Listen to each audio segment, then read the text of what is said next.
काशीपुर के मां बाल सुंदरी परिणय सेवा संस्था गत वर्षों की भांति इस वर्ष भी 1 नवंबर देवउठनी एकादशी के दिन चैती मेला परिसर में 31 जरूरतमंद गरीब कन्याओं का सामूहिक विवाह कराएगी, जिसकी तैयारी शुरू की जा चुकी है। आपको बता दें, मां बाल सुंदरी परिणय सेवा संस्था के अध्यक्ष एवं मुख्य आयोजक आनंद कुमार ने जानकारी देते हुए बताया कि बाल सुंदरी संस्था वर्ष 2015 से लगातार चैती मेला परिसर में गरीब परिवारों की कन्याओं के सामूहिक विवाह का आयोजन कर रही है। सिर्फ कोरोना काल का छोड़कर अब तक बाल सुंदरी संस्था करीब 150 गरीब परिवारों की कन्याओं का विवाह करवा चुकी है। गत 23 नवंबर 2023 को भी संस्था ने 21 कन्याओं का विवाह धूमधाम से कराया था। यह संस्था का 8वां सामूहिक विवाह का आयोजन है। बता दें, बाल सुंदरी संस्था के अध्यक्ष आनंद कुमार एवं महासचिव सुरेश शर्मा ने बताया कि इस बार बाल सुंदरी संस्था ने 31 गरीब परिवारों की कन्याओं का सामूहिक विवाह करने का निर्णय लिया। 31 कन्याओं का विवाह करने जा रहे हैं, जो कि 2015 से लगातार होता हुआ आ रहा है। पिछले वर्ष हम किन्हीं कारणवश नहीं कर पाए थे इस आयोजन को, मगर इस बार हमने, क्योंकि पिछली बार नहीं हुआ था, तो हमने इस बार फिर संख्या बढ़ाकर 31 सामूहिक विवाह का आयोजन करने का निर्णय लिया है। कितनी तारीख को किया जा रहा है? ये 1 नवंबर 2025 को हम इसका आयोजन कर रहे हैं। जो वर वधु होते हैं उनका क्राइटेरिया क्या है? किस तरीके से आप उनको वर वधु की कैटेगरी में लेके आते हैं? नहीं, देखिए, कैटेगरी तो हम नहीं कह सकते, मगर ये वो सब वो आर्थिक संपन्नता हाँ, किस प्रकार आते जो हैं जो और क्या उम्र का वो दायरा उम्र तो वधू की उम्र होती है 18 साल और वधू की उम्र होती है 21 साल। तो इसमें हम लोग उन परिवार को देखते हैं जो अपने बच्चों की शादी करने में सक्षम नहीं होते, उनको हम बुलाते हैं, वो लोग हमारे पास में आते हैं और हम उनको शादी के लिए आयोजन करते हैं उनका। जो हमारे दर्शक देख रहे हैं वो ये जानना चाह रहे हैं कि जो शादी का आपका क्षेत्र है वो कौन सा रहेगा? देखिए, खाली क्षेत्र उत्तराखंड नहीं, रहेगा नहीं, या नहीं, नहीं, यूपी ऐसा और नहीं है। हम लोग ये हमारा 8वां आयोजन है, तो इसमें सभी यूपी से भी और उत्तराखंड जहाँ से भी हमारे पास में इसके लिए शादी के लिए आते हैं, हम लोग उनका विवाह ज़रूर कराते हैं।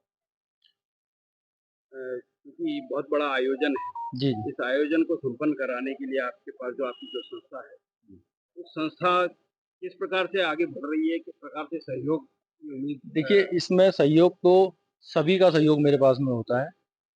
आप पत्रकार बंधु का भी और क्षेत्रवासियों का भी, जो भी यहाँ पर आता है, वो कुछ ना कुछ सहयोग देके जाता है, तो मुझे उससे बड़ी प्रेरणा मिलती है और मैं यही चाहता हूँ कि समस्त क्षेत्रवासी और आप लोग भी और सब मिल-जुल कर इस आयोजन को बढ़ाएँ। मेरे लिए यही बहुत उत्सुकता होगी। देखिए ऐसा है ना, मेन उसमें है गरीब परिवारों की आर्थिक आधार पर। उनका आधार वाक़ई में गरीब होने चाहिए और उसका एक प्रमाण पत्र तहसील द्वारा जारी किया जाना चाहिए। क्योंकि तहसील आर्थिक आधार का जो प्रमाण पत्र वो तहसील द्वारा होता है। और आप तक कैसे पहुँचे? नहीं, वो पहुँचते हैं हम लोगों का। आप जैसे कार्यालय है हमारा बाबूराम जी का, आनंद जी बैठते हैं वहाँ पे, उस कार्यालय में पहुँचते हैं वो लोग और एक फार्म हमने आपको अभी बताया, ब्रीफ किया था। शहरी क्षेत्र का है तो वार्ड मेंबर उसको सत्यापित करेगा, 2 गवाह होते हैं विटनेस। और ग्रामीण क्षेत्र का है तो ग्राम प्रधान उसको सत्यापित वेरीफाई करेगा और उसमें 2 गवाह विटनेस होंगे। जो नियर बाई के विटनेस होंगे उनकी रिस्पॉन्सिबिलिटी होगी कि वो अच्छी तरह जानते हो, वेल नोन में। तो ये इसके आधार पर और एक आर्थिक आधार पर एक प्रमाण पत्र होगा उनका। इसके बाद डॉक्यूमेंट्स होने चाहिए उम्र के, आयु का। उसमें हाई स्कूल का प्रमाण पत्र मुख्य होता है, क्योंकि हाई स्कूल का ही बेस होता है। आधार वगैरह ये सारी चीज़ें उसमें लगती हैं, आधार लगता है और हाई स्कूल का प्रमाण पत्र लगता है और आर्थिक आधार का जो भी है आपका वो लगता है। ठीक है ना? तो इसके आधार पर हम लोग उसको करते हैं। फिर बाकायदा एक कमेटी होती है, कमेटी उसका वेरिफिकेशन स्पॉट पे जाके करती है, उसके घर पे। जहाँ उसने एड्रेस दिया है उस पे जाके स्पॉट पे वेरिफिकेशन करेंगे। अगर वेरिफिकेशन से हम लोग संतुष्ट हैं, 4-5 लोगों की कमेटी जाती है, तो वो आके रिपोर्ट देती है हम लोगों को। हम लोग इसको फिर चेक करते हैं, तो सारे डॉक्यूमेंट्स फिर फाइनली चेक होते हैं, इसके बाद फिर ओके होती है। क्योंकि ये इस बार 31 जोड़ों का है, जी। इसी बार जो भव्य आयोजन हमने जी, कवर 2023 में 2023 में कवर किया, उसे देखा था। जी। इस बार क्या उससे ज़्यादा भव्य होने वाला ही है? कोशिश देखिए ऐसा है, ये तो माँ भगवती की कृपा है, माँ बाल सुंदरी जी की कृपा है और बाकी हम लोग सब मिलजुल के करते हैं, प्रयास है।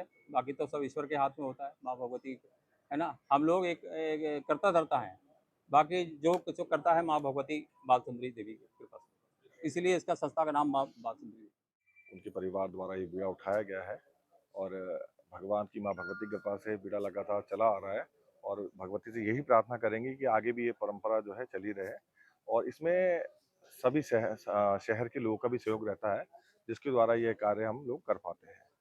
इस बार पंडित जी कितने जोड़े हैं जिनको आप विवाह के गठबंधन में बांधने जा रहे हैं? देखिए, इस बार हमारी संस्था द्वारा 31 जोड़ों को जो है विवाह कराया जा रहा है और 31 जोड़ों का विवाह सनातन पद्धति से सप्तपदी करके कराया जाएगा।